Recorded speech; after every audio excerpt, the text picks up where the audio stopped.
Hello, everybody. Welcome back to the Nibiru channel and Planet X News. Ladies and gentlemen, we are here this morning with our Planet X physicist, and we're going to be discussing a report that the doctor has written on the grand solar minimum. And ladies and gentlemen, there is a lot of controversy on this grand solar minimum. Solar scientists and others claim that we are just a few years away from this so-called grand solar minimum, meaning the sun is weakening and going through a cycle. But the doctor is going to explain all of this to you. Me, myself, and I personally feel that this is complete 100% disinformation, and it's been a few months now where this grand solar minimum information is now hitting the internet, Facebook, Twitter, and YouTube. There are a few YouTube channels that are producing some of this information. Some other YouTube channels are mentioning it. And there was some data that was released about maybe a week ago. A lot of these people were waiting for this information to come out. Well, who produces the information? And can you believe the data once it comes out? Because, ladies and gentlemen, you know, we're really not seeing inactivity on the sun. If anything, we're seeing a lot of activity on the sun. So this morning, the doctor's going to explain this to you, and between the two of us, we're going to have some commentary because I'm going to have probably a lot of questions and a lot of comments pertaining to this grand solar minimum. I personally think that this information is being released around the world as disinformation. Basically, smoke and mirrors. Ladies and gentlemen, they don't want you to know the real truth. And that is a big, big issue. You know, just yesterday and going into today, I'm starting to see all of this earthquake activity around Yellowstone. And I'm not sure if a lot of you know, but NASA is utilizing their Sophia jumbo jet equipped with that massive telescope and billions of dollars probably of equipment. They're flying everywhere around over there on the west coast of the United States. And now the flight patterns have changed, and now they are cruising over Yellowstone. Earthquake activity is increasing in that area. Ladies and gentlemen, if we have an eruption, if we have an issue at Yellowstone, 1/3 of the United States will be under direct threat immediately. The rest of the nation will be under threat within 24 hours, and then this will make its way all the way around the world. So we do have a lot of direct threats to our planet. The doctor's going to explain to you through her report this information pertaining to this grand solar minimum. So please, all of you, pay very close attention, because from now on, whenever you hear people mentioning this grand solar minimum as an excuse, now you'll have the firepower to come back and say, well, you're wrong. That's disinformation. That's misinformation.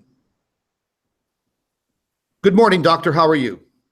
Good morning, Scott. I'm fine, thank you. And you?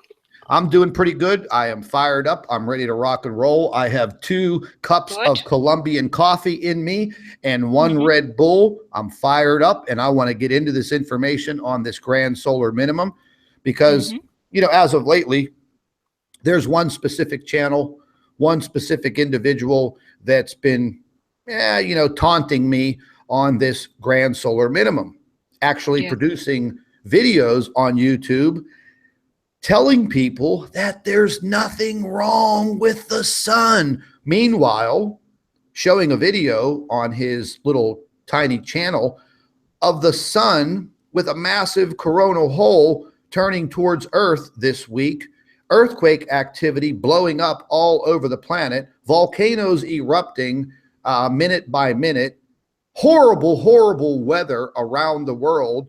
But this individual is claiming that there's nothing wrong. There's nothing wrong. Ladies and gentlemen, don't listen to the physicist and don't listen to that guy over there on Planet X News. They are lying to you. Well, ladies and gentlemen, no, we're not lying to you. And we're going to bring you the information because the doctor has a very good detailed report. And we're going to go ahead and get right into that. Just give me a second and I'll share my screen. Just let me just check my microphone level here.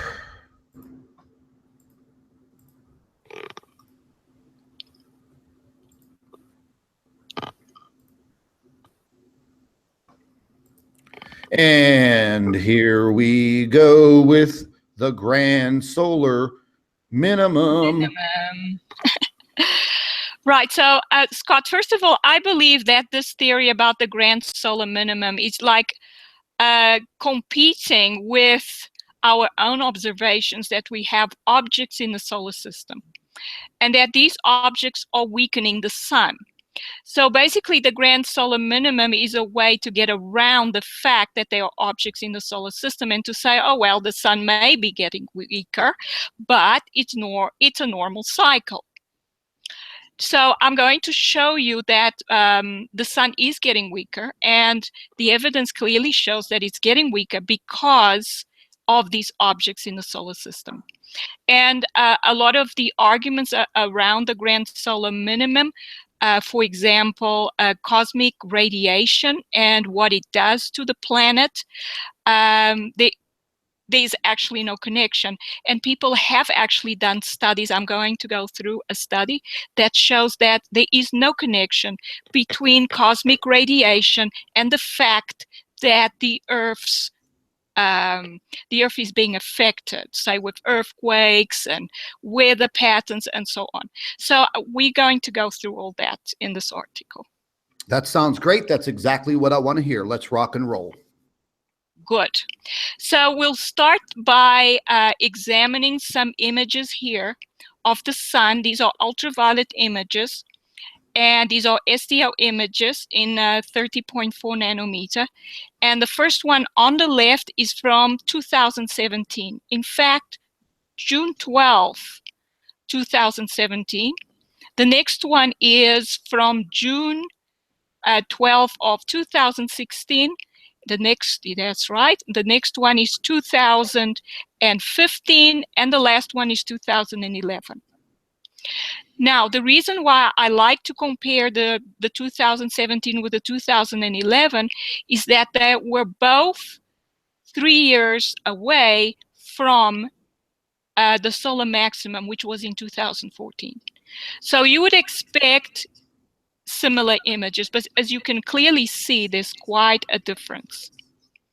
The 2017 is much darker, and that shows you that the ultraviolet emission is much less in 2017 than it was in 2011.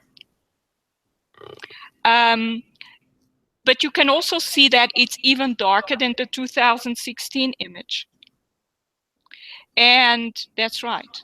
And there's a big difference between the 2015 and the 2016. That could be due to the fact 2015 was closer to the solar maximum. But you can see there's a gradual decline in the brightness of the sun, and yet 2011 was also 3 years away from the solar minimum. So it shows there's a decrease of radiation emission from the sun, and if that is the case, this is ultraviolet, but we would expect the same in visible light. And therefore, we would expect the Earth to receive less heat from the sun. So if we scroll down a little bit. Okay.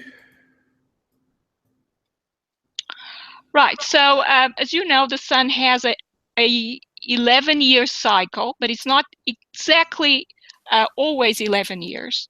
So in 2007, the next solar maximum was predicted, and this is what's shown in this diagram here in figure 2.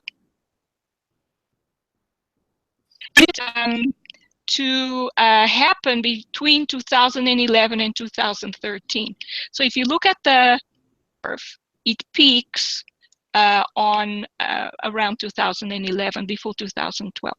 And the orange curve peaks around 2013. So that was the prediction curve. And then if we scroll down a little bit more, you will see that what actually happened was the solar maximum happened later than expected. It happened in 2014. And this graph shows you all the peaks, and it shows the sunspot cycle, because this is usually measured with sunspots. So you get maximum number of sunspots at solar maximum. And you see that there was one in 1980, there was one in 1990, there was one in about 2003, and the last one was in 2014. But you can see that from 1990, the peaks decrease in height, showing that the sun is having weaker and weaker solar maxima. That's very interesting there. That's very interesting. So their solar maximums have gradually become weaker maximums. That's right. Okay. And the minimums have also decreased. As you can see, the one in 2009 is lower down than the one in, when was that? 1997 or 98, something like that. 97, yeah. So whenever you say the solar minimums are getting weaker, would that be easy to say that if they're getting weaker, meaning there's more activity? No, there's even less days with sunspots when they are getting weaker. That's what it means. Even less sunspots. Right. So if we scroll down a little bit more to another graph, is another graph there? No, it's okay. A little bit higher.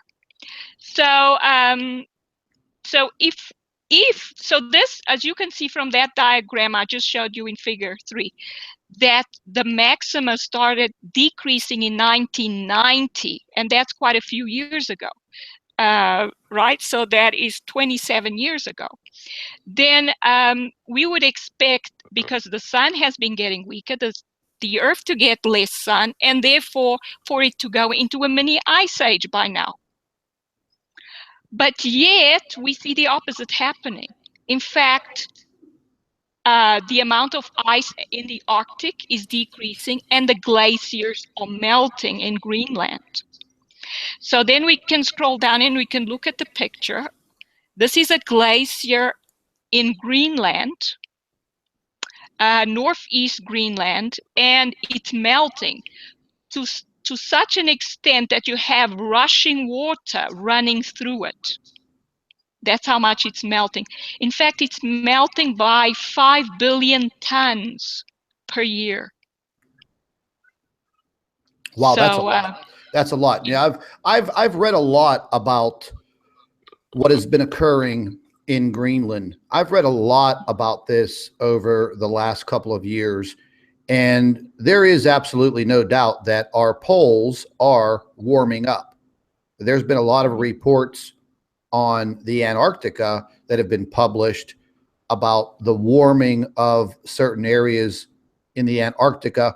And just this past winter, there were several situations where meteorologists here in the United States were literally warning that the North Pole was heating up in the wintertime, with temperatures reaching 34 degrees above the melting point. I did a video on it when the information came out, and they were pushing the cause towards very, very warm air and air currents, bringing up these air currents from the equator right up through the Atlantic Ocean right past Greenland and in between Greenland and Canada, and then swirling and making their way directly into the North Pole, therefore heating it up.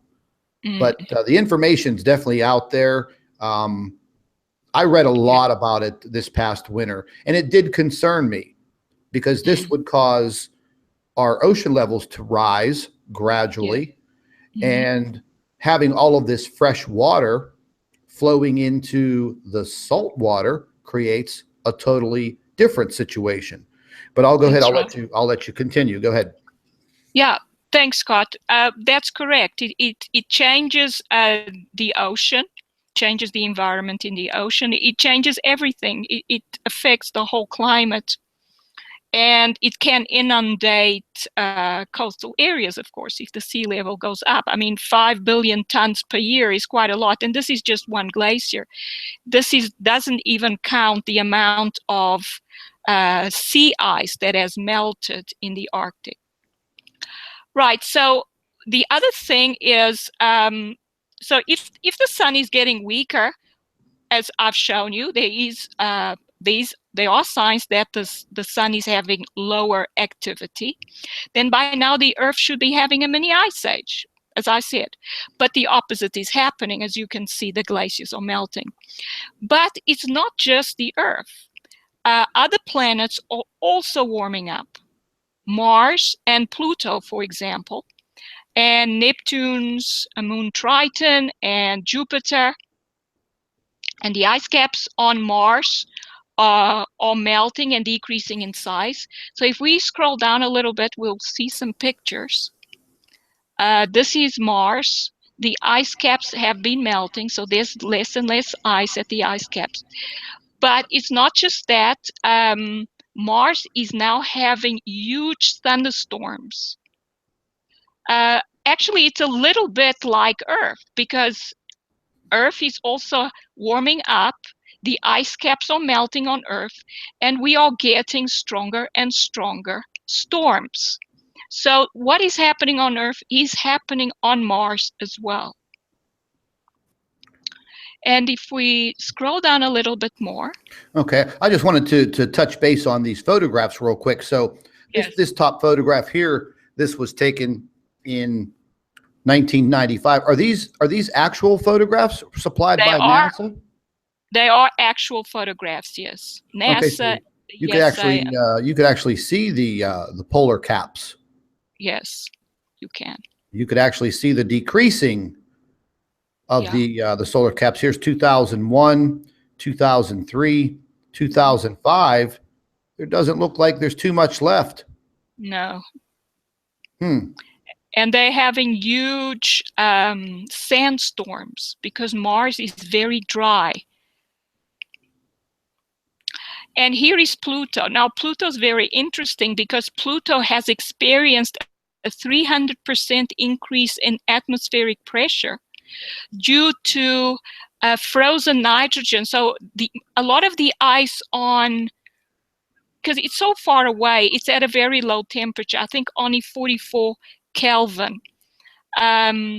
So it has frozen nitrogen, and its atmosphere is also made up of mainly hydrogens, just like Earth's atmosphere.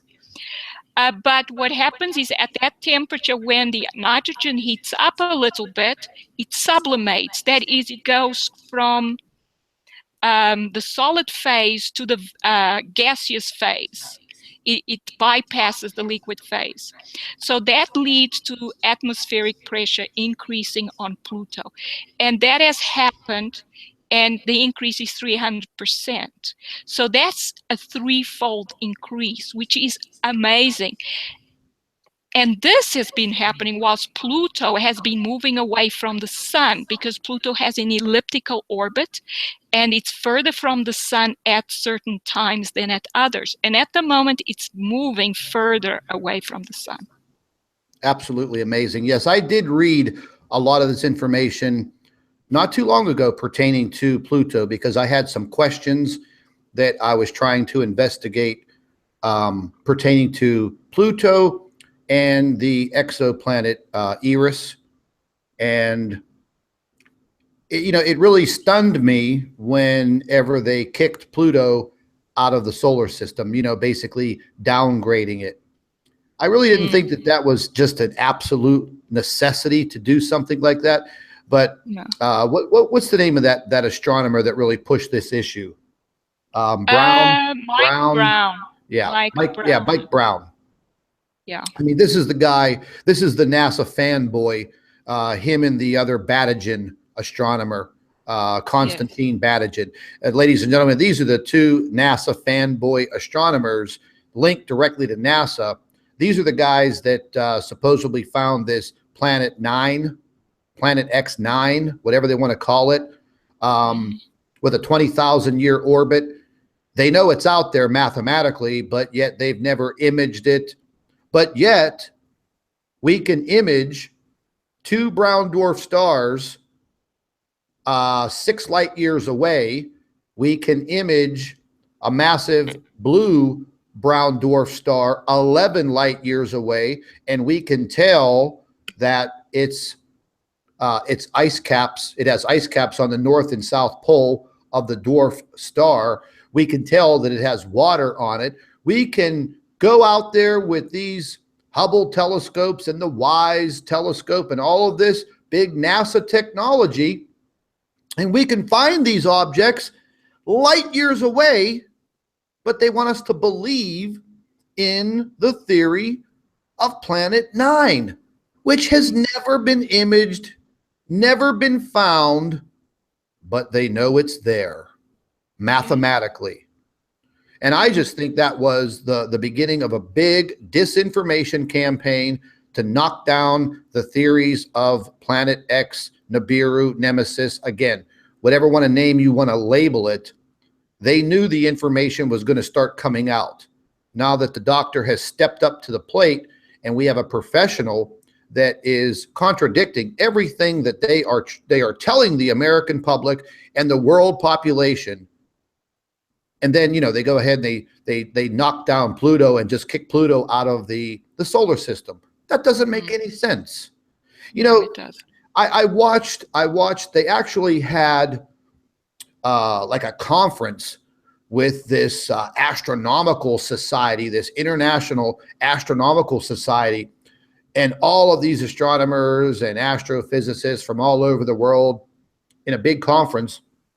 And they're basically there getting ready to vote based on information provided, whether or not they should kick Pluto out of our solar system.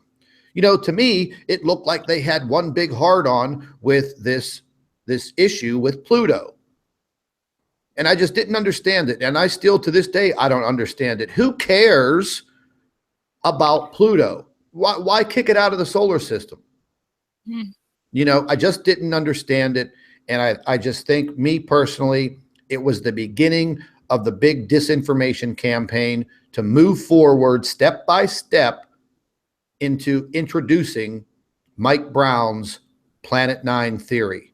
And that's all that it is. Because to me, I've tried to find every bit of information on it. I've listened to every single one of his interviews. The same thing with Konstantin Badagen, his cohort partner. And they basically say, no, we haven't seen it. No, we haven't exactly found it, but mathematically we know it's there. It just amazes me that, they think that the American public and the world population, they just think that we're that stupid that we're going to fall for it. Some people do. Some people like me and the doctor, we're not falling for it, ladies and gentlemen. We see a cover up. It's plain as day. But anyways, Doc, go ahead with your thanks, Scott. I agree with you. I think NASA will do anything to turn our sights away from the inner solar system and what's happening there. That's why they keep bringing up the outer solar system, Pluto, and whatever is beyond it, and keeps looking at brown dwarf stars, brown dwarfs that are several light years away, and yet they cannot find a brown dwarf star that's right in the sun's corona. That is impossible, of course. And because they are there, we have seen it with a few the few tools we have found them, and you have photographed the blue-brown dwarf. So if you can do it with a small reflector, I'm sure they know very well that it's there, but they don't want us to talk about it. Absolutely. I agree. Yeah. So let's go on then. Here I start explaining why I think this is happening, why this fits with what we've observed is happening in the solar system, and that is that there are several brown dwarf stars. Brown dwarf stars have high magnetic fields, and therefore they influence the magnetic fields of all the planets. All the planets except Venus have an intrinsic magnetic field. That is, they have a liquid core, so they produce a magnetic field. And that means that the magnetic field can be manipulated by these objects. And when it increases through Faraday's law, it causes currents inside the core of the planets. And that means that it warms up, and therefore the whole planet warms up from the bottom up.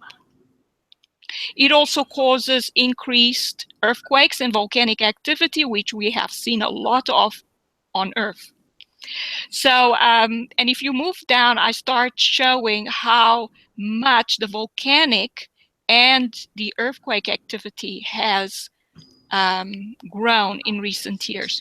So this graph is for volcanic activity, and it starts from about 1800, and you see that it keeps building, and this is worldwide. And the red line is the 10-year average, but you can see that there's growth. The number of eruptions has increased dramatically. Now, this was volcanic activity, correct? Yeah, Krakatoa, Pele. Yes. Okay. That's right. Okay, so the number of eruptions has increased. The number of large eruptions has not increased, but the smaller eruptions has increased, because the bottom red line is for eruptions greater than 0.1 kilometer cubed. So those are the larger eruptions. So that has stayed about average. There is a slight increase that you see from the year 2000, if you can see there in the corner. But otherwise, it hasn't changed very much. Yeah, no, I meant the red line below that. That's for right eruptions. Here. Okay. Yeah, okay, I see. Yeah, the smaller eruptions. But the top one is for all eruptions, and you can definitely see that it has increased. And of course, this is only for the volcanoes that are on land. This is not for volcanoes that are under the ocean, because the ocean floors are littered with volcanoes.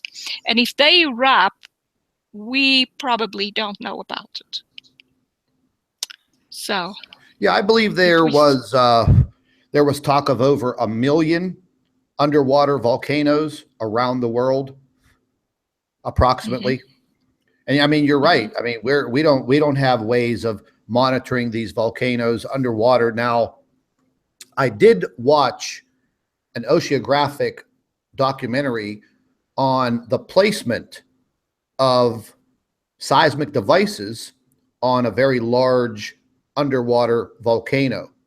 And ladies and gentlemen, listen, this is a task. They literally have to do it with robots, underwater robots. And it is very time consuming, very dangerous. And there is just no way that scientists can place the seismic devices on all of these underwater volcanoes. So basically, they're like a little underwater threat around the world. And sooner or later, I mean, we're going to start seeing these underwater volcanoes going off.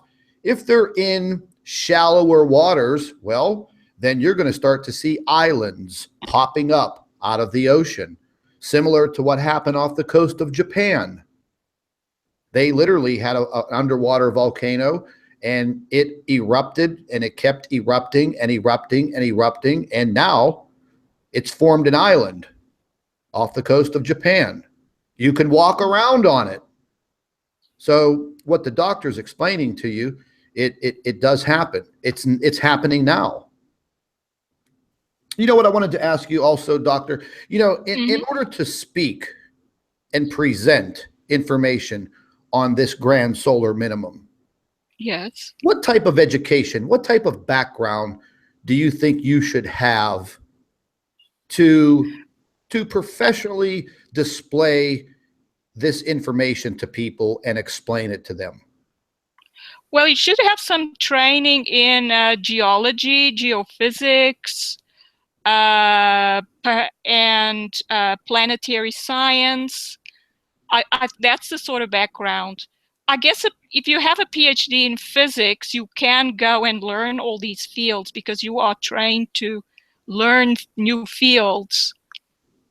Let me ask you something. Yeah. So, for instance, if you graduated from high school and you've done nothing with your life and you're now like close to 40 years old and you're delivering pizzas, do you think that you have the right to speak with people and put them into this grand solar minimum thought with no education and background? Well, I wouldn't say that people don't have the right to say it, but well, what I meant anybody is, listening to them really believe what you are saying, because you need to be trained in understanding evidence and in data analysis and in thinking logically, basically, to be able to come up with a theory and explain it properly. That's what I think. yeah, maybe I could reword that, because, ladies and gentlemen, Okay. the point that I'm trying to make is, anybody can sit there and read information from Wikipedia or wherever they get their information, but do they truly understand it? Are they trained enough to present the information to you? Do they possess the background, the educational background to give you this information, theorize this information, place it into a video, put it on a website, talk to you about it? Well, it's my opinion that the answer to that is no. If you're not a professional, physics, astrophysics, astronomy, solar science, how can you sit there and take an individual seriously? I mean, I just find it to be a complete laughing matter. And once again, it's my opinion that I think this information is now being placed out there on YouTube and the internet as disinformation, misinformation. We're not in no mini ice age. We're not anywhere near a mini ice age, ladies and gentlemen. All we are seeing is our planet heating up. Ocean temperatures heating up. Temperatures around the world soaring. And if we do go into this this grand solar minimum and it's many, many years away, okay, so be it. But right now, we have much larger threats within our solar system, and dealing with our sun, we don't have time to worry about nonsense with grand solar minimum that may not be here till 2020 or 2025. And again, it's like weather forecasting. How many of you watch your local weather and the weatherman never gets it right? So this is kind of like predictive programming. Predictive programming. Google even does it now in your search engine. Facebook does it. Twitter does it. Ladies and gentlemen, they want to program you with their agenda, not the real information. Think about it. You see it every single day. And listen, I worked in international advertising for 22 years. I was educated at the University of Miami. This was my field. So, dealing with producing television commercials, newspaper ads, magazine ads, advertising of any kind, what you're trying to do is you're trying to program the reader. You're trying to program the viewer. Well, this is what's being done around the world now dealing with the information that we're getting. The powers that be are knee deep in this predictive programming. And we have to be very careful on what we are absorbing as far as credible information. You know, myself and the doctor, we don't have an agenda other than to awaken the world population if we can get our hands on everybody at one time, which would be literally impossible. But for the people that do watch us and listen to us and view the information, we're trying to open up your eyes, and hopefully you can pass the information on. And we could win one of the battles in this war against the disinformation. The elite, the powers that be, the New World Order, whatever them slobs want to give, whatever name they want to give to themselves, because that's what they are. They want to dumb down the world population. And, you know, they may be winning the game. Sooner or later, they're going to take away the internet. They're going to take away your energy, your lights, your heating sources, your ways of communicating. Ladies and gentlemen, don't think for 1 minute that you won't wake up one day and your cell phone's not going to work. You're going to turn on a light switch and no power is going to be there. You're going to turn on your heating unit in your home or your apartment, and there's not going to be any natural gas. All of these things are possible, and we may be right on the front doorstep of all of this in the very, very, very near future. And the reason why I'm bringing up this educational situation is because the doctor is trained. This lady holds 5 degrees in science and physics, a master's degree.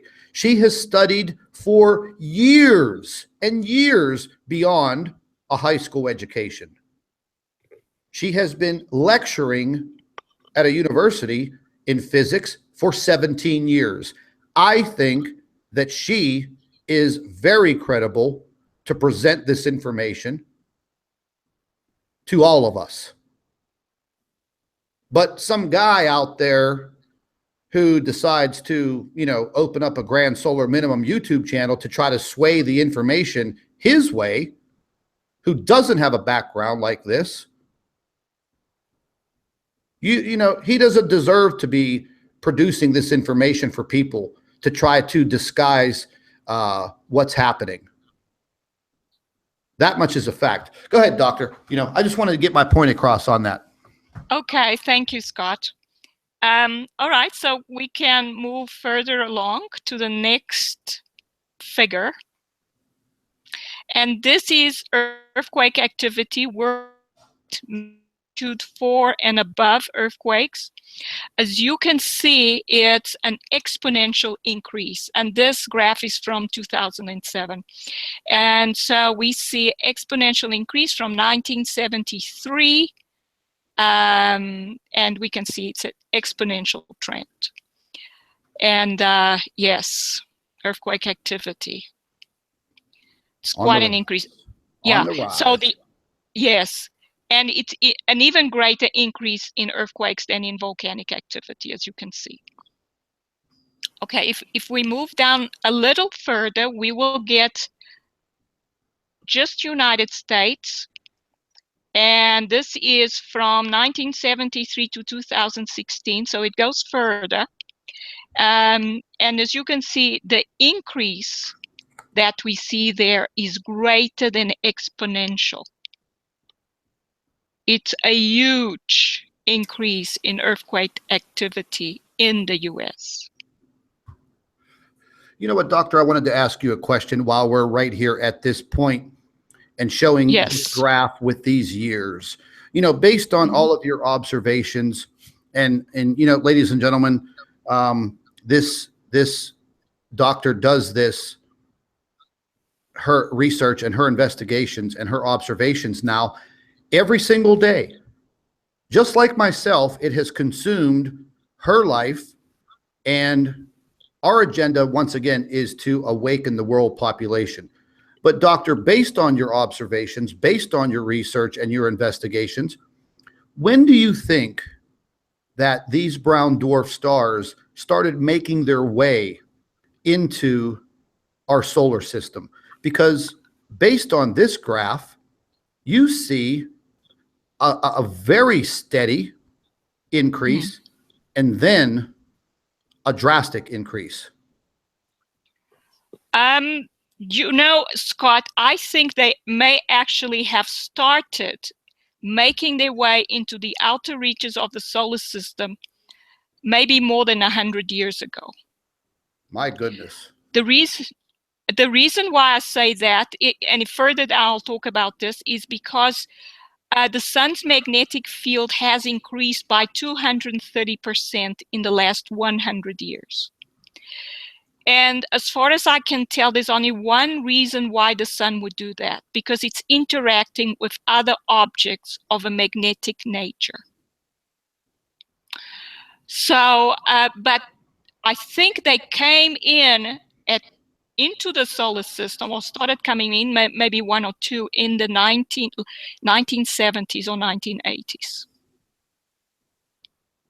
Yeah, because we could see this increase. You know, from 1975, as you have pointed out here, following the graph, 1980, 85, 90, 95. I mean, no dip in the graph at all. Steady, nonstop. 2000. Oh, what would this be? Possibly 2008, 2009, and then massive swing, straight up, off the chart. Yes. Yeah, absolutely amazing. It is amazing that, we started seeing the effects then in the early 1970s. So I would think there may have been one or two around already, but they wouldn't have been visible at those times. They were just emitting infrared radiation, and they probably made their way into the inner solar system slowly. They may have been, say, around Saturn at the time, but enough to start affecting what was happening to all the planets. I see. You know, looking at this this map of the United States that is in this graph, you know, ladies and gentlemen, I'm just taking a look right here. If you follow my cursor, very, very straight line of earthquake activity. And this would be like the Appalachian Mountains, a mountain range right here. And this was, you know, this was formed probably by earthquake activity. Once again, the New Madrid Fault, a lot of activity right here at the base of the state of Illinois. And then over here, once again, in Oklahoma, you know, and they blame all of this earthquake activity in Oklahoma on fracking. But they haven't been fracking in Oklahoma since 1975. So, you know, bottom line is you could make up all the excuses that you want, spread all the disinformation that you want. The bottom line, this has been happening since 1975. And here we are in 2017, and it's off the chart. That's right. Okay, yes. I just wanted to make that point because, you know, all I hear is the earthquakes in Oklahoma, they're all caused by fracking. And, you know, and I was in the fracking industry 5 straight years. I went through professional training to work in the fracking industry in the state of Pennsylvania. I mean, I literally hold 13 state and federal licenses. So I've went through the training. I know all about the geology with fracking. And this, I'm just not buying the earthquake activity in Oklahoma is blamed on fracking. I'm just not buying it, because you can see clearly by all of the earthquake data here and right here. I'm just not buying it. But anyways, we could go ahead and continue. I just wanted to point that out because I hear that constantly with the fracking operations that are conducted around the United States, and I'm just not buying it. Mm-hmm. You know, Yes, I agree. have been in fracking situations many years in the state of Ohio, West Virginia, and Pennsylvania. I've worked on hundreds of wells, drilling them, working within the fracking procedure, and never, ever did we ever have an earthquake or cause one through fracking. Is it possible? Yeah. Probably. Is it a main cause of the earthquake activity? I would have to say, hell no. No. Yeah. Yeah, remember we did a live stream on earthquakes, and I showed what actually causes earthquakes, and that is magma moving through channels inside the magma in the crust.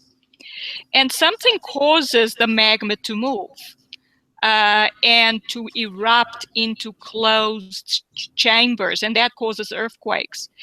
And that is, it's quite a violent action. It's not just due to the motion of the earth.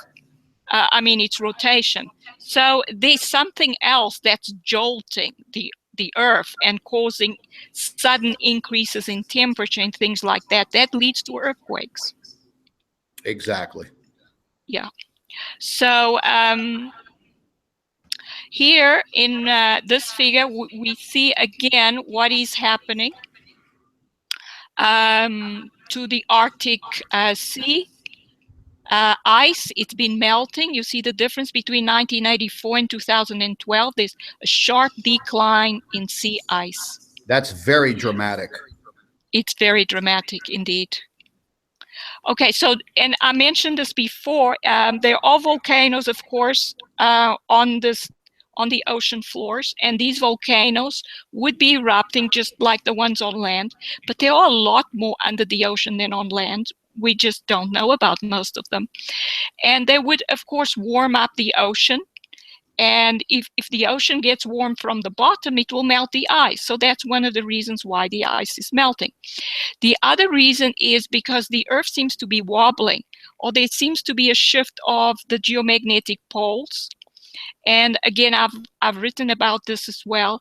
And that, of course, has to do with the same, it can be explained with the same objects being in the solar system, the brown dwarf stars. And don't forget, this is not a theory that there are brown dwarf stars in the inner solar system. This is not a theory. We have evidence. We have observational evidence for the fact that these objects are here. So this is not a theory. We cannot say, oh, we have a theory that the moon exists.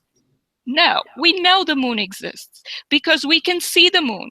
The same thing happens with these brown dwarf stars. We have plenty of observational evidence that they are here.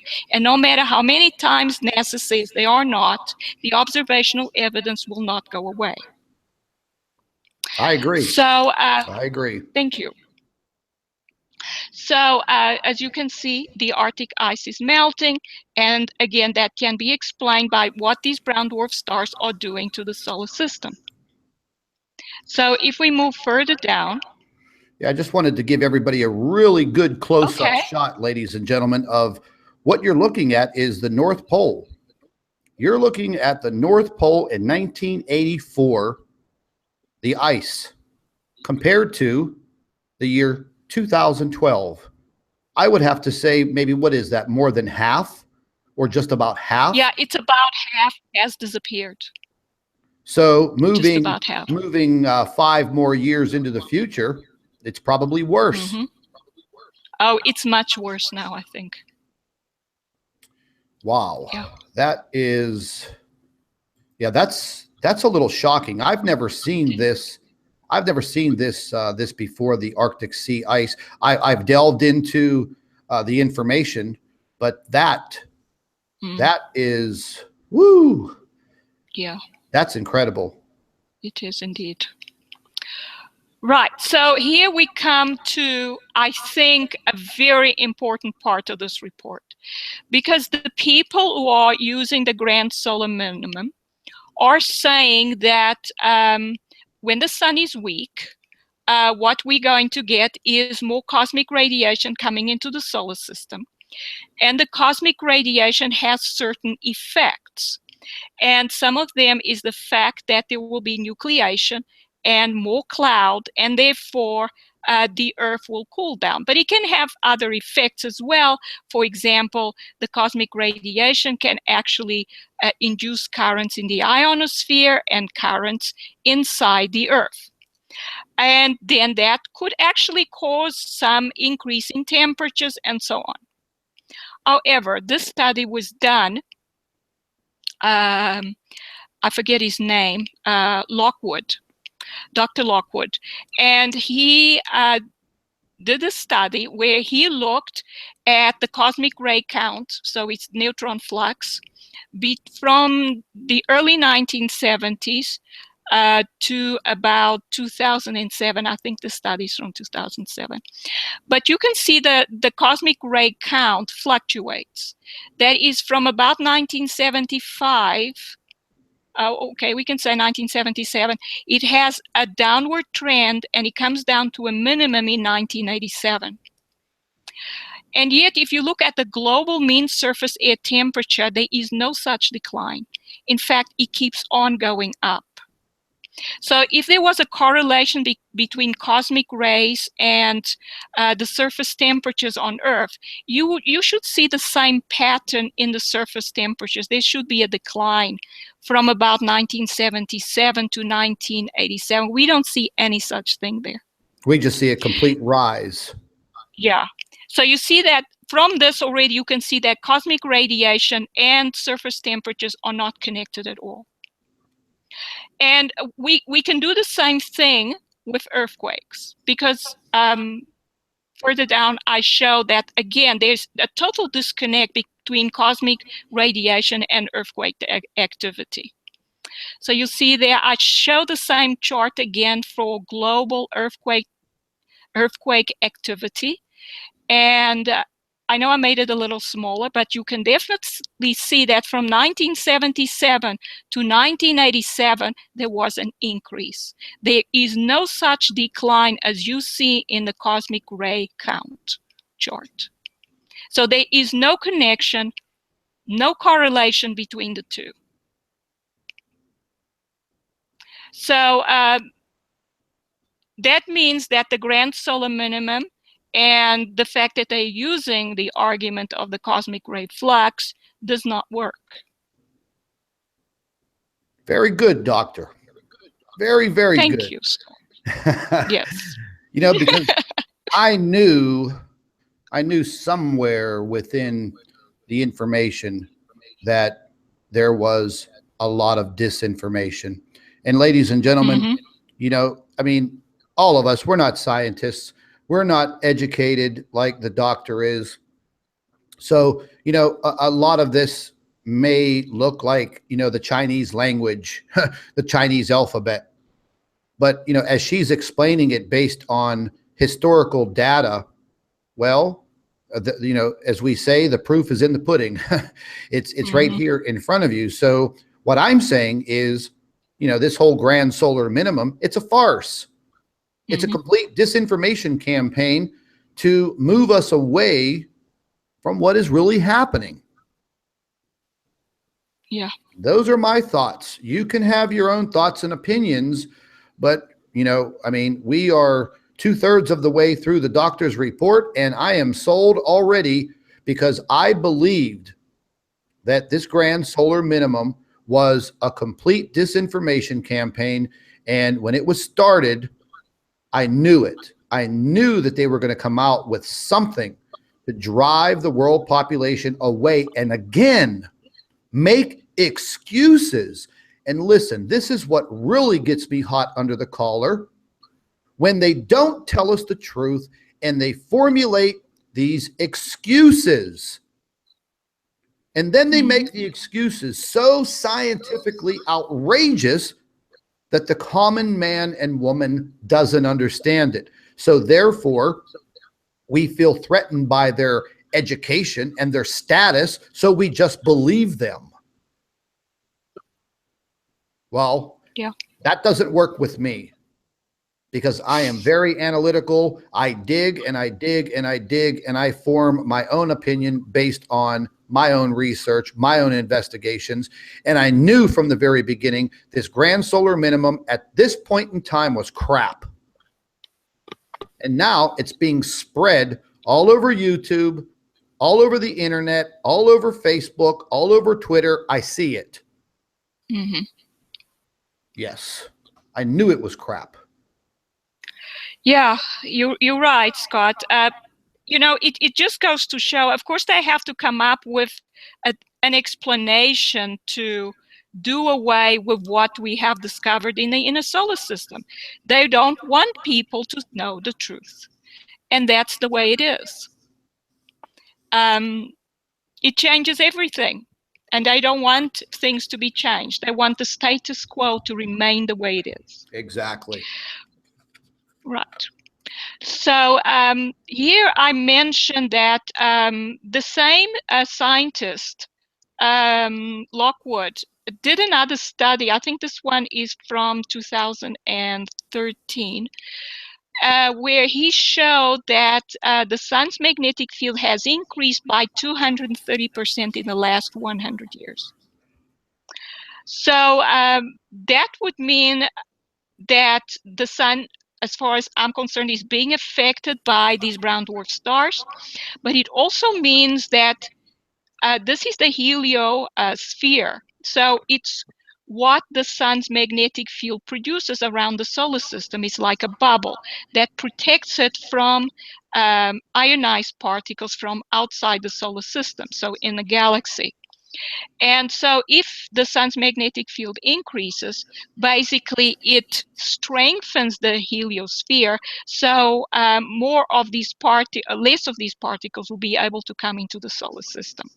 So this thing of we're getting more cosmic radiation. Well, actually, we may actually be getting more cosmic radiation from the sun itself because of all the coronal holes which these objects are creating.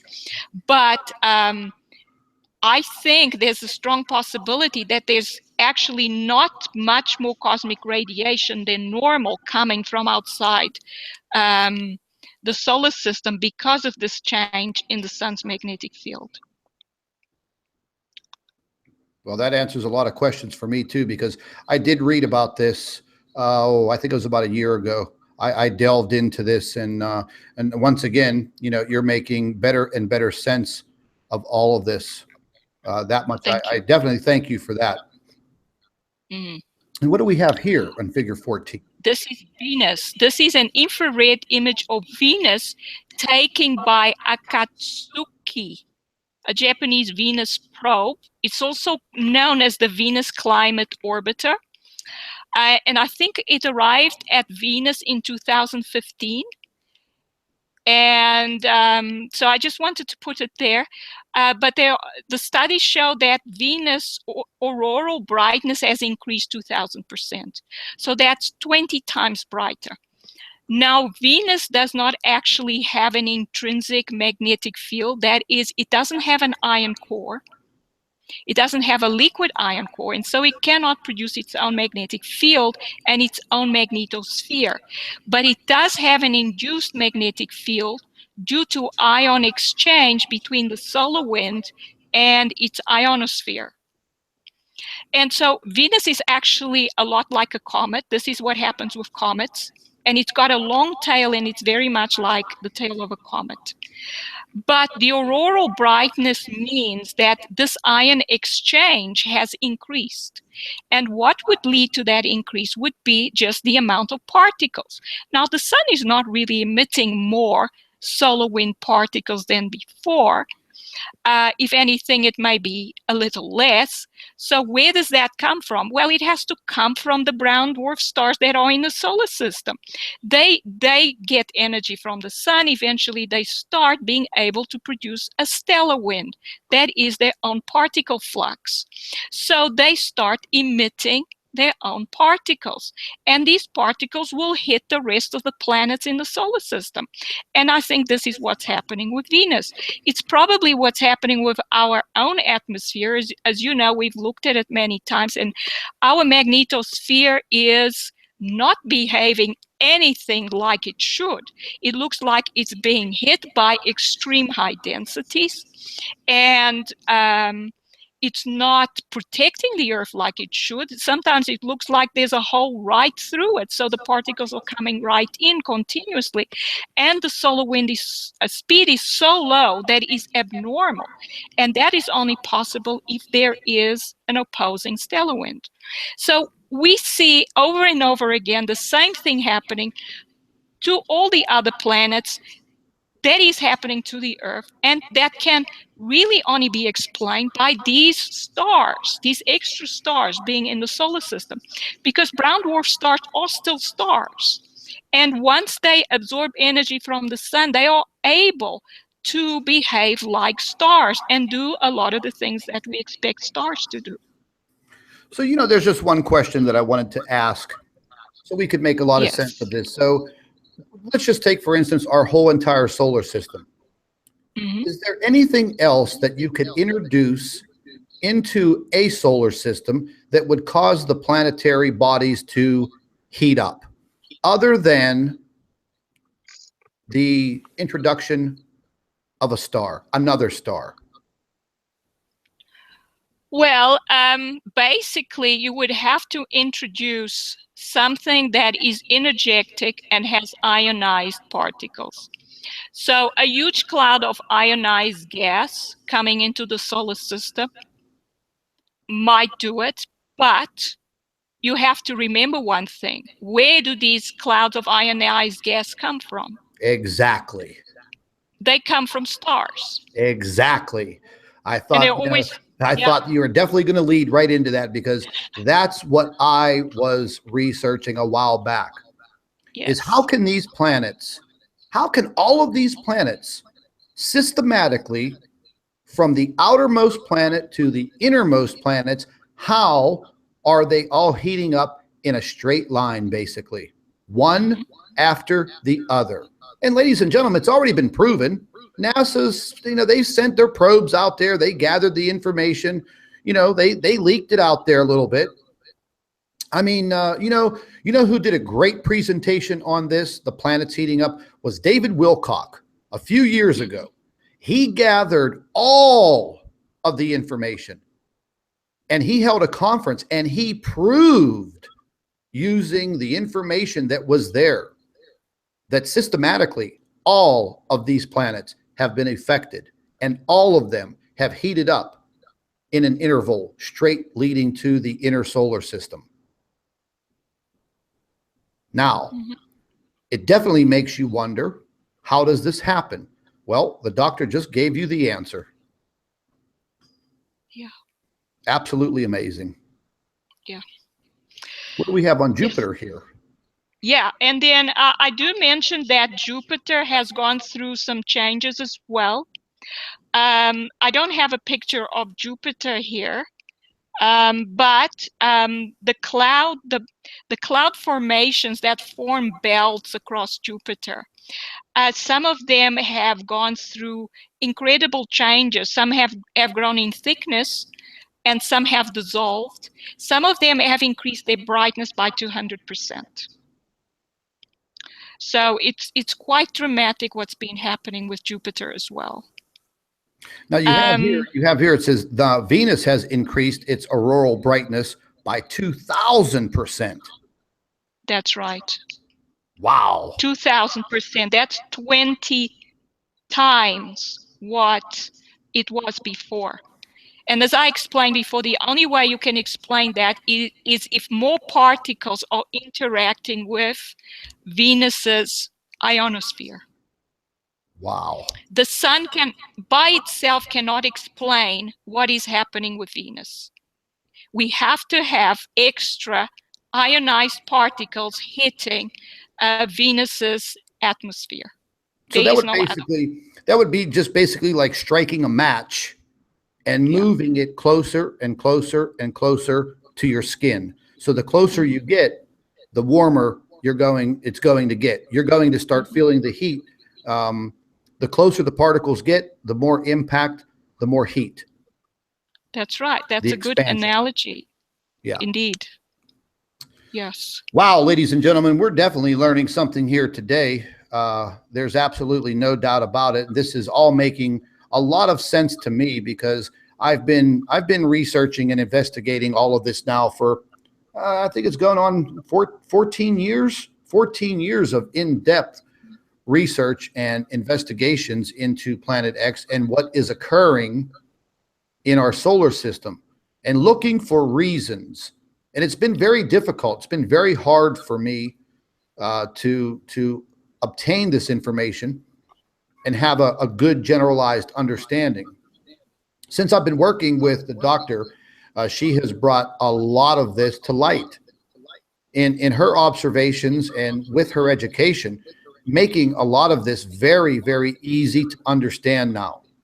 So the bottom line is the solar system has been heated up for a reason. And the reason being is because we have these other substellar objects that have moved into our solar system. They're making this their neighborhood now.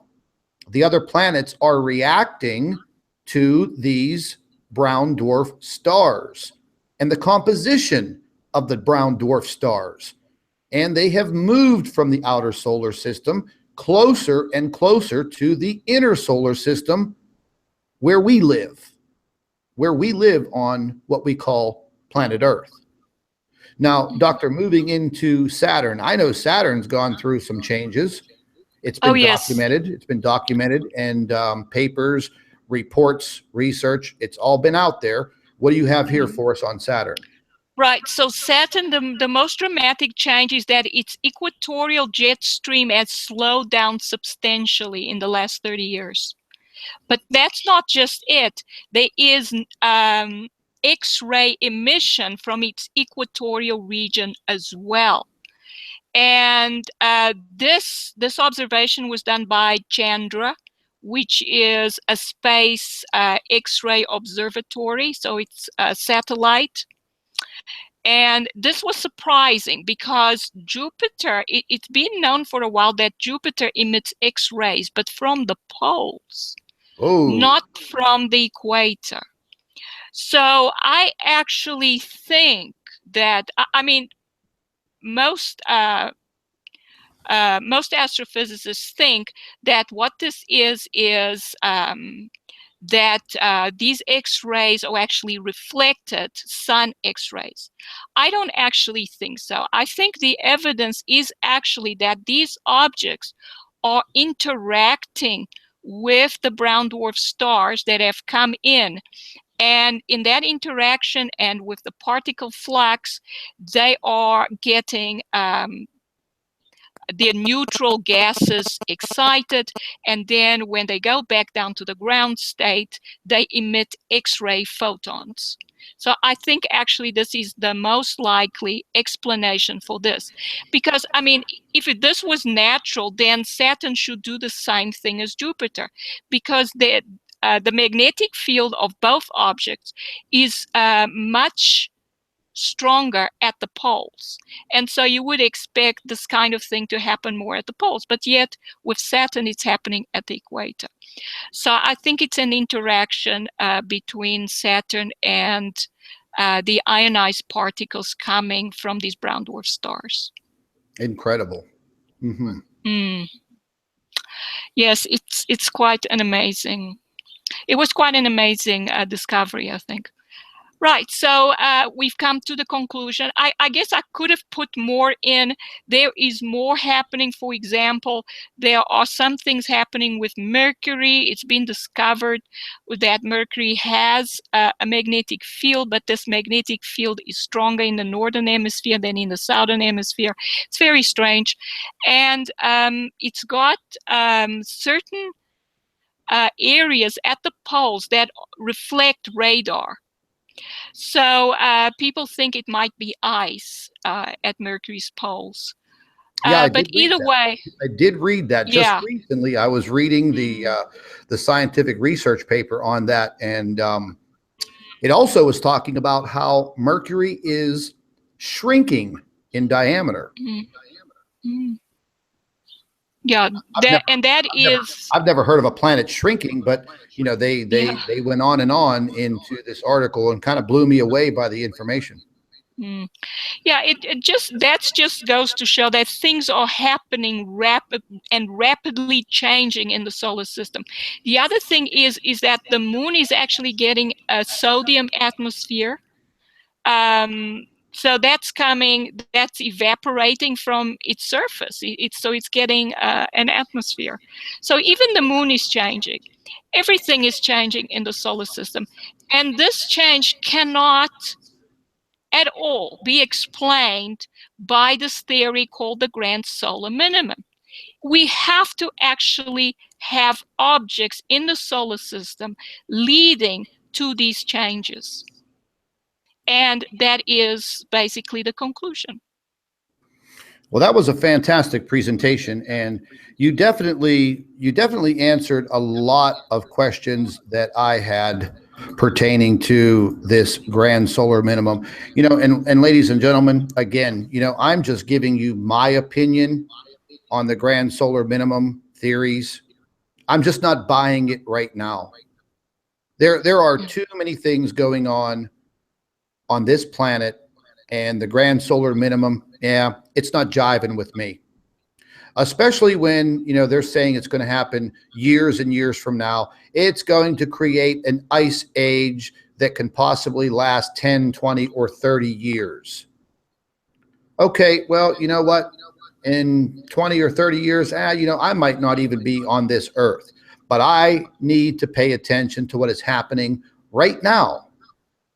The events that are occurring on this planet right now. This is what we need to pay attention to, because once again, I'll make the statement. We are being deceived. We are being lied to. The disinformation campaigns are rampant throughout social media, YouTube, Twitter, Facebook, the internet. It's rampant. They don't want you to have the information. That's the bottom line. Well, doctor, I have to say that, my goodness, that was a great paper on the grand solar minimum. I know there's probably hours and hours more of information that you could have provided, but putting all of that into your report and how you did it was just absolutely fantastic. I really appreciate it. I know all of the viewers appreciate it. Hold on one second, doctor. Okay. Oh, you know what? I was just reading a comment in the comment section, and one of my moderators, Dark Angel, she does a fantastic job. Just giving a big holler out there to Dark Angel, and also Heidi down there in Australia. These ladies helped me out tremendously in the live chat, and they were asking if you had some time to take a few questions. Sure, I can. Absolutely. I can take questions. Just give me 1 second, and I'll grab the live chat. I'll be right back. Hold on one moment. Okay.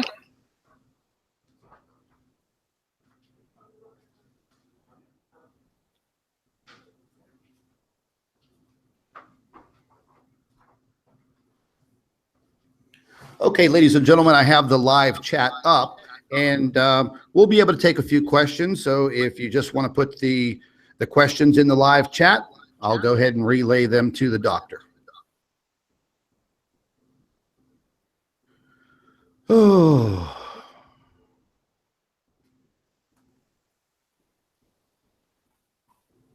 And where are the questions?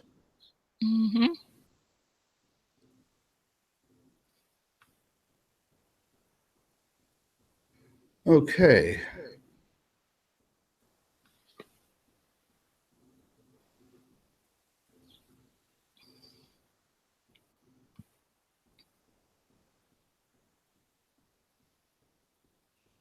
One question is, how long are these things going to be here? Meaning the brown dwarf stars? How long is there any scientific evidence on how long they're going to be here?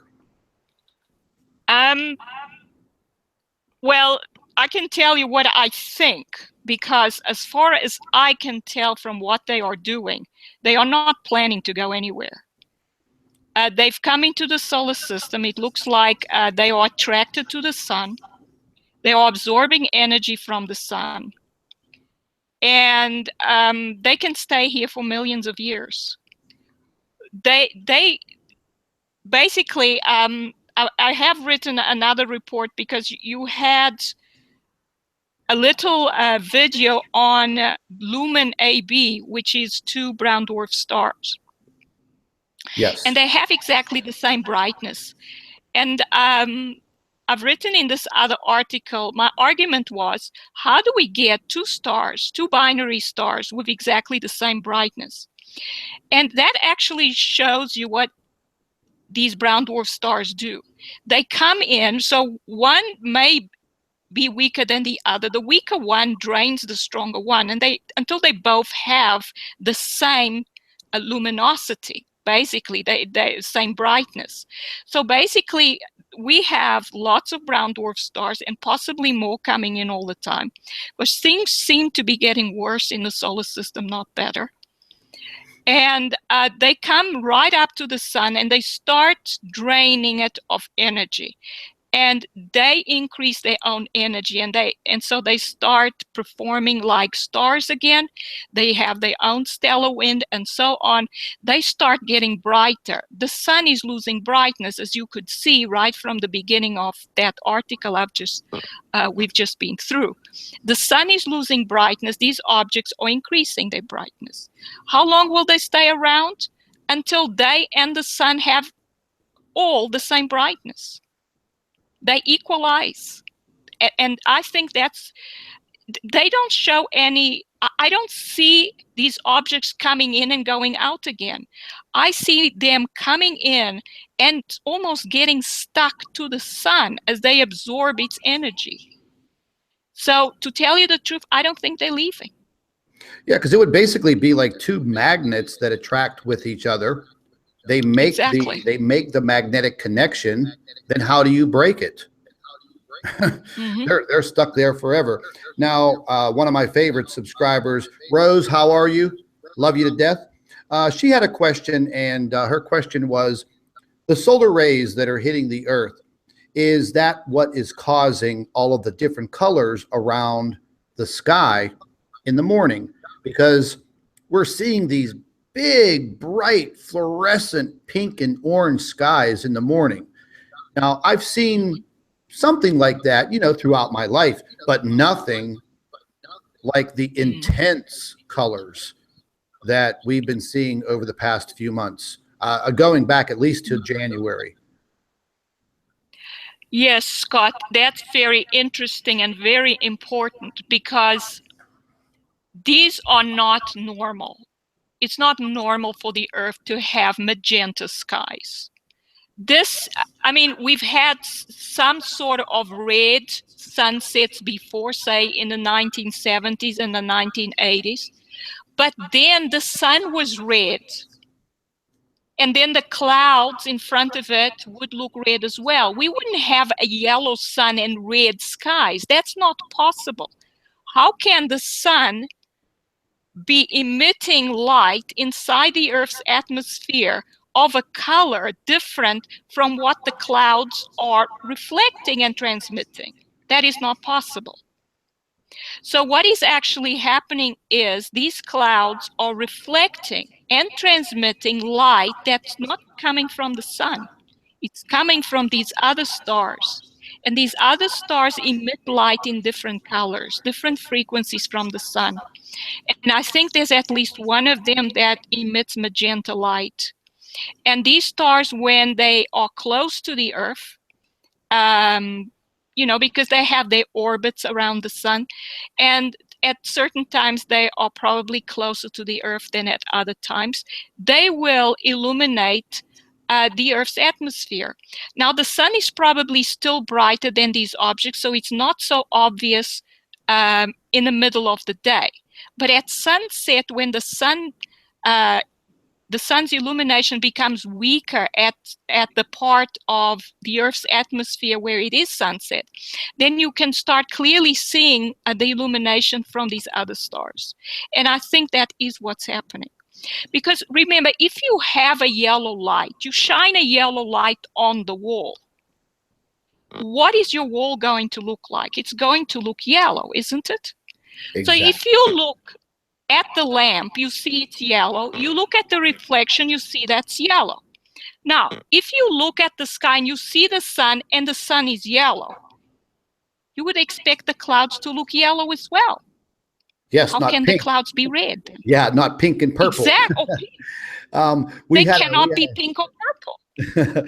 We had another question, another subscriber, Mary Burgess, and she wanted to ask you, do you think that the Earth will still be intact 3 months from now?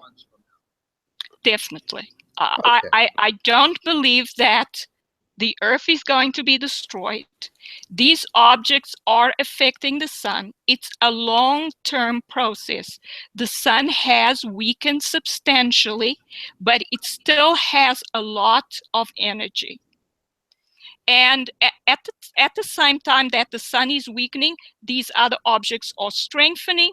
And of course, they are affecting the Earth in many ways. We're getting earthquakes, volcanoes, but all that's happening is a slow process. And I don't think we're ever going to have the Earth destroyed as a planet. We may have, things may become very rough for the Earth's population, but I don't think we're going to be destroyed. Yeah, I've mentioned that many times before. I mean, things are going to be very, very different as time goes on. It's going to be a very big period of adaptation again, and that's basically on the forefront. That is what I am thinking. I've been thinking that for quite a long time, and we're seeing all of the telltale signs of this beginning. And I believe that going into this spring, I thought through all of the observations that I've made that beginning in May of 2017, we were actually going to start really seeing the effects of what is occurring here on our planet. Now, we had another question that was a very good question by Tyler. And Tyler wanted to ask, will the stars ever be able to complete nuclear fusion by obtaining the energy from the sun? Meaning these brown dwarfs, do you think that by them obtaining the energy from the sun, that they would be able to complete nuclear fusion? I definitely believe so. I've recently realized that stars don't stop having nuclear fusion. I believe the fusion is on the surface because stars are electric objects. They have, like a battery, they have internal electric potential energy. And with this energy, they ionize the gas. They produce a strong potential difference across the gas and ionize it. And with that, you can have cold fusion as well. It powers the cold fusion on the surface of the star. Mm-hmm. So brown dwarf stars will do exactly the same thing. When they start draining energy from the sun, they gain internal energy, and so they start ionizing their own gas, which is they have a gaseous envelope and they have a more diffuse cloud beyond that, and they start ionizing both of these. So you start getting plasma discharges. That's why sometimes people have taken pictures of these objects. It looks like illuminated clouds in the sky. That's what that is. It's brown dwarf stars that are in the sky and they've gained enough energy to ionize their clouds of gas, and you start getting plasma discharges. Eventually, the energy is high enough for the star to start having fusion, cold fusion as well. So that's what happens. And I also believe now, and to me this is a new understanding, because I always thought that stars will run out of fuel. I don't think they so much run out of fuel, they run out of energy. And when they run out of energy, they're not able to do what they have done before. For example, a main sequence star will have a certain amount of fusion, say from hydrogen to helium, until the energy drops by a certain amount. And then it may go to another phase, which is the red giant phase, where it expands to 400 times its size. And it starts the aging process. So the aging process in stars is the energy just lower. They just have less energy. And so then they go through the phases. They go through the red giant phase, and then they become a white dwarf, and then a brown dwarf star, and finally a brown dwarf. So this is what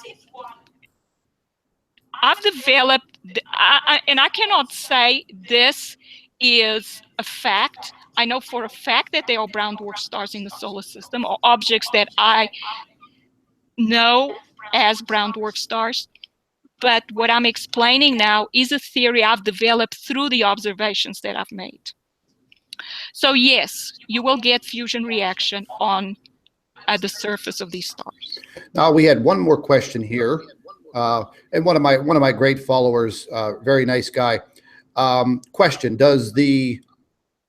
do the brown dwarfs, will they be visible during an eclipse? Now everyone's been talking about this eclipse that's coming up in August. There are possibilities that these objects will be seen from Earth, and I don't think we need an eclipse. Yeah, I agree. Yeah, so I guess the answer would be, they could be visible at any time based on their orbit around the sun, you being in the right place at the right time with the right conditions, and possibly the right equipment. Yes, exactly. The only reason why we are not seeing more of these objects is, first of all, because during daylight hours, it's difficult to see objects in the sky. The sky is lit by sunlight. On top of that, we have the geoengineering that puts this haze in the atmosphere that makes things even more difficult to see. However, people with good eyes, like we see Alan from Prep Opsy, and he sees these objects all the time. And he's opened my eyes to how many there actually are. And so there are huge amounts of these objects in the solar system from the kind of these observations. Yeah, there's no doubt about that. We definitely have a lot. We have multiple objects. And again, ladies and gentlemen, the possibilities of these brown dwarf stars, no matter how big or small they are, the possibilities of them having orbiting planets, exoplanets, moons around them, that possibility is like 100%. Okay, so don't let anybody fool you on that aspect. That much is a fact. Now, we did have one viewer in reference to the theoretical nemesis.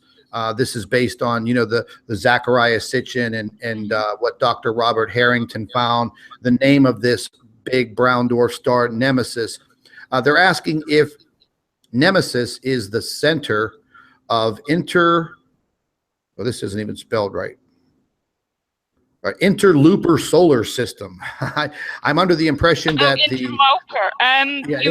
Interloper. Okay. The rest of the question is I'm under the impression that the dwarf stars and moons are orbitals of Nemesis, and that's going into that the Nemesis system is the only system that is or has moved in.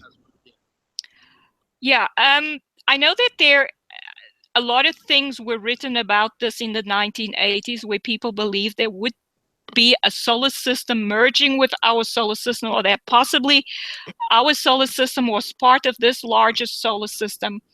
I mean, all of these are possibilities. But all I can tell you is what I have observed. I have observed multiple systems, star systems, moving into the solar system, not coming in, looping around, and going out again. So what we have is multiple interlopers coming in and staying around. They're not leaving. And the number seems to be increasing. They seem to be getting brighter and stronger, more active. I've also observed that the smaller ones seem to be have a stronger effect on the sun and possibly on the earth than the larger ones. And that would, yeah. We had another question. There, all the questions are flying in. We can probably be here 8 to 10 hours. But there was a question about coronal holes. But there was a direct question for me, and that's by one of my viewers. Into thin air. Sorry about that. Into thin air, and they're asking if I could please read my emails. Yes, I do read my emails.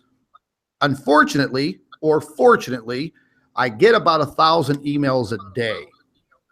So it is a little difficult for me to get to everybody's email in the course of a day, because my days do expand out to 12 to 14 hours a day. I'm up in the middle of the night, like most of you already know. I don't have regular business hours, if that's what you want to call them, but I do get to the emails, and I do have to go through all of the information on the Planet X News Facebook page and also the website. So it's very, very time consuming. If you're going to be sending emails in, I will get to them eventually. I'm usually on about a week to a week and a half lag on those. If you join up and follow the Planet X News Facebook page, it is a lot easier for me to access in the messaging application. So everybody who is listening right now, you can continue to send your emails, but you can message me, inbox me on Facebook through the Planet X News page, and it's a little bit easier for me to, get to your emails or your messages. And you could also attach photographs and pictures and short pieces of video. So everybody get over there to the Planet X News Facebook page and follow the page. It's not a group. It's actually put up as a business page, because the interaction is different than these group pages. So I will eventually get to your email or into thin air. If you'd like to join up to the Facebook page and go to the messaging application and drop me a message in there, I'll get right to you. Let's move on to another question here real quick, and then we're going to wrap this up. But I just want to say something, that into thin air is the channel that found one of the brown dwarf stars partially hidden in a gauze image. So thank you. Oh, that's right. Yes, that's right. Yeah, and it is. I mean, I'll tell you the truth. I could actually use a whole team of people. I mean, excuse me. I could actually use a whole team of people, 24 hours a day, 7 days a week, answering the emails. I mean, listen, ladies and gentlemen, I can put one of those auto answering apps onto the email, and as soon as you email, you'll get an auto answer. And I just don't think that's right. I hate those. But I do try to get through the emails, and I can't personally answer each and every one of them, but I want you to know I do read them. I do read all of the messages. The doctor is now helping me with the Facebook page for Planet X News. But you have to remember something, we're all in different time zones. We actually need to sleep a little bit. I need to sleep a little bit, but I do my best to get through it. And there's been a lot of information that's been coming in, absolutely wild pictures, but it does take me a while to analyze the photographs. Because, ladies and gentlemen, please understand one thing. As soon as I start showing photographs that people are sending in, the trolls start jumping all over it. and they're yelling like little crybabies, lens flare, lens flare. That's a reflection. That's a reflection. And then they start making video after video after video. I mean, ladies and gentlemen, they've just done this to the doctor. They found her personal Facebook page, which is just basically, there's almost nothing on it, but they invaded her privacy and they put her personal Facebook page into multiple videos, making fun of her and acting like a bunch of complete freaking idiot scum. Okay, so we do get to the messages, each and every one of them, and maybe sometime in the very near future, I will get some additional help. But you have to understand one thing, ladies and gentlemen, whoever helps me, I have to trust you. And I have to literally trust you with my life. I cannot afford for a situation to happen to me like what happened to Steve Olson. Steve Olson let the woman from WTF Sky, she infiltrated his YouTube channel and then wreaked havoc on his WSO channel. Then he let that guy Jake involved into his business on WSO, and then Jake infiltrated the WSO channel, and then he went right over to WTF Sky, and they started smearing WSO and Steve Olson personally, even gaining access to his wife, putting all his personal business out there. So I have to trust you. I mean, I would have to vet you like through the Secret Service. So, just try to bear with me. And I get to all of your messages, believe me, and they are all very, very important. But you have to understand, there are so many people out there trying to attack us and attack us in vicious, vicious ways. And you all know that. So anyways, doctor, I'm going to go ahead and wrap this up. I have quite a bit of work to do for the rest of the afternoon, and I'm sure that you do also. And ladies and gentlemen, we will probably be back first thing tomorrow morning sometime with another live stream. And we are going to try to continue each and every day to keep the flow of information coming out to you.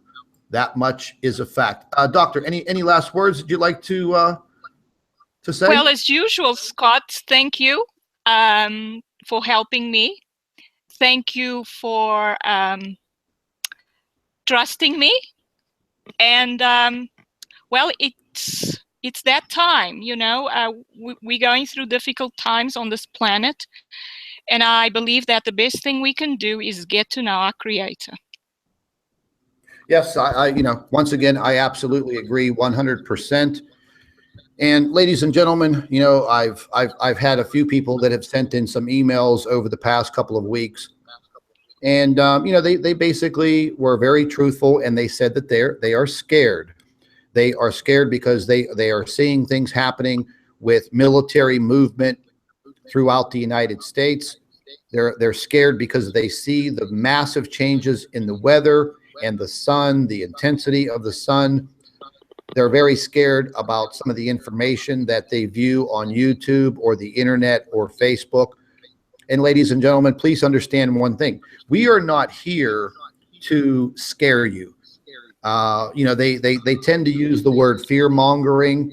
Well, those people are complete idiots, because you can clearly see, based on how the doctor is talking to you, based on the reports that she is issuing and putting into these live streams, and based on the information that I provide to you each and every day, I'm not trying to scare you. We're not fear mongering for money. That is absolutely ridiculous. What we are trying to do is we're trying to spread knowledge, and we're trying to show everyone what is happening is real. And there are reasons. Ladies and gentlemen, listen, we move from the inner solar system and the sun to the planet Earth, to politics and governments and the New World Order, the Illuminati, the powers that be. Ladies and gentlemen, all of this exists. You see the political playground on TV every single day, especially here in the United States now. And there are other countries that are having major, major issues with their governments. Over in the UK, I mean, they're a mess over there. Germany, same thing. A lot of these countries are an absolute mess internally with their governments. They're trying everything they can to shut down the flow of information.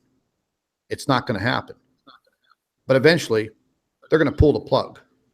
So our main goal is to get this information out there to you, and hopefully you understand it. The doctor does a fantastic job at breaking this down in layman's terms so we can understand this. But please, you understand, you the people understand, this is happening. It's not a joke. It's not for entertainment. It's not for money mongering. It's for the damn truth. We as a people living on this planet, we deserve the truth. We all pay our taxes. We've all paid our dues. We don't deserve this. We deserve the complete truth, an explanation to what is happening. And we're going to continue. And I really, really do appreciate each and every one of you taking the time to view the videos, watch the information, ask the questions, and interact with me and the doctor, and when Chris Potter's on. And we're going to have some other guests joining us in the very, very near future. And like I've said before, once the doctor is finished with her affairs in South Africa, she's going to be making her way to the United States, and that will be permanently. And then from that point, ladies and gentlemen, we are going to take it to the street, as I say. Okay, we're going to be holding conferences in person, and you'll have the opportunities eventually to come and see us. And by that point in time, there will be new developing information, because ladies and gentlemen, it's happening every hour, every tick of the clock, something is happening. And I know you all know this. You don't have to have me sitting here telling you. These are our future plans. And we're going to try to make it happen before the summertime ends in the Northern Hemisphere. And it's going to be a great thing to actually get out there and see everyone and actually have the opportunity to talk to you and interact with you besides a YouTube video and a live stream. I really do appreciate all of your support. I know the doctor appreciates all of your support. I also want to thank everyone over the past week that has sent in their contributions and their donations towards the legal fund for the doctor against Astronomy Live. And that's going to be coming to a head very, very soon. So once again, ladies and gentlemen, if you'd like to jump on board and you'd like to assist in that way, there's a PayPal link in the description box under the video. You can simply use it, and you can make a contribution or a donation in any amount that you want. It's all going to be very, very helpful. And we're going to put the screws to the individual that put the screws to our doctor, and she didn't deserve it. So with all of that said, ladies and gentlemen, once again, I thank you. The doctor thanks you. And we will be back first thing tomorrow morning. I'll make the announcement, and we'll be back with another live stream. And believe me, we will definitely have something to discuss. This is Scott from Planet X News and the Nibiru channel. I'd like to thank all of you for watching.